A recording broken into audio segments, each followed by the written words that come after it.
Applying for a status letter from Town and Country via the developtt website. Now, you may be asking yourself, why would I need to apply for a status letter from Town and Country? Um, if you're selling your property or you're looking to buy a property, you will be required to get a status letter from Town and Country to apply for stamp duties. T account. Uh, However, if you don't have a developed TT account, you can apply for one, but you will need a TT Connect ID. And with your TT Connect ID, you will have to link it to your developed TT account. And once you get your account, you will be able to log in. And from this dashboard, you could apply for planning permission, stamp duty exemption, and over here, apply for status of land correspondence. Of where you put in the details, site location, uploaded documents, and the summary. Step 3, where you upload the documents, you will have to upload your cadastral or your survey plan, as well as the deed or certificate of title to the land. But for this example, we will just be doing a new application, which doesn't take long. This entire process might take you no more than 20 minutes. Honestly, it's really simple.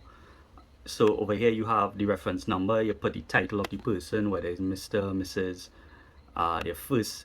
This here is where the applicant, which is the person who is applying for the status letter. So in this case, it will be me, but I am applying on behalf of somebody else. And that will become important lower down. So we'll put the first name. So my first name will be there. My last name will be here. I'm a male, obviously. Applicant address, which is my address. Telephone number. Now the telephone number has to be your local telephone number without the 868, because Town and Country, if you have any queries, they will call you. Light pole number of your address, the site address, and so forth. Now, this is where I was telling you if the applicant detail is different from the owner details. So in this case, it will be yes. And then I have to put the owner's name, first name, last name, where they live in, the owner's address, parcel area, and unit of measurement. Now, unit of measurement, just bear in mind, is either square meters or hectares. So you'll have to do some conversion to make sure though that information is correct. Purpose of land, residential, agricultural, or commercial. Status of land, if it's vacant or if there's an existing structure. And one more part, you have to enter the email address, the contact email address, as well as any alternate email address, and once again, phone number. Really important. So let me fill this out, and the great thing is that you could put save as a draft. So you could always put the information and come back just in case the session logs out, or you could always come back another day, but at least you would have the draft saved. So as promised, the information was filled out here. So the applicant name will be my name, and then I would have put in my address, phone number, and then below where it says light pole number for Trinidad and Tobago, you'll have to put the lot number or light pole number or the mile marker. That is very important to distinguish whether it's the lot number you put in or a light pole number or a mile marker. Then you have to put the site address and the community. Now you have a drop down of which community you have to choose from. Then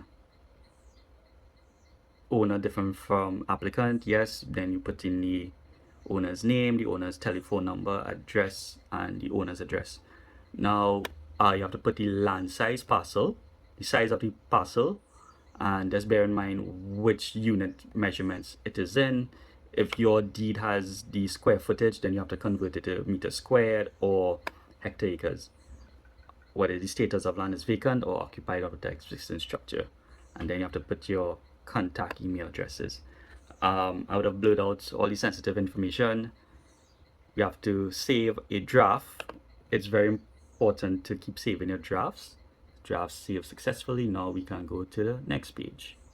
This second page tends to be the most time-consuming part, because you'll have to look for the property and look for the location, and honestly it's not the smoothest operational, but it's pretty good. I shouldn't say it's problematic, because it's pretty user-friendly when you're zooming in, right? So this particular property is in Susulands. So we have to zoom into Switzerland, but it look like I'm here in Edinburgh. I think it's Cashew Gardens here. But to your left hand side here is when you find the property, you have to use this draw tool and then draw your markers. Sorry, draw on your markers where it needs to be and close off. Now it's very important to get your dimensions in correctly and it matches what it says on the deed. Now I'm just doing a quick example here. This is not the property, but this is an example. And after you do this part, you then have to go to save. It's very important that you save it. This is the most important part of it. You save it, you give it a description, and then you save it. Alright, so check this out. I had taken too long to finish the application, but because I kept saving the draft of the application, I could now go into draft applications, and the application I was working on, which might have been this one, 19th of August. If I just go back into it, I can now complete the application. I could continue the application further, right? So we would have gone on to page 2, which is I have to draw the site location. So let me do that and I will continue the video from there. Put a match back to what it says on the cadastral. Now after doing that, it's very important to click save, and you save a description in the application.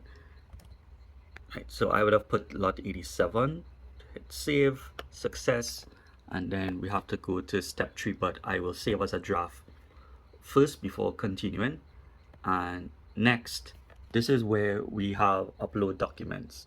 So over here you have a section to upload the deed or certificate of title or the survey plan, and it's real simple. Just locate the files and drag and drop, which is what I'll do now.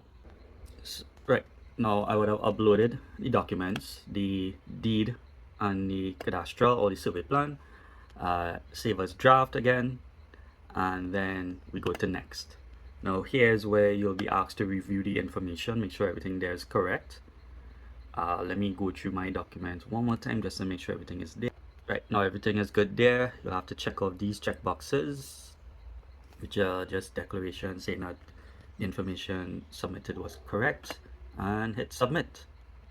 You'll be given a reference number, and also you will receive an email to show that the application was submitted. Right, so this is how you apply for a status of land letter from Town and Country using the developtt account.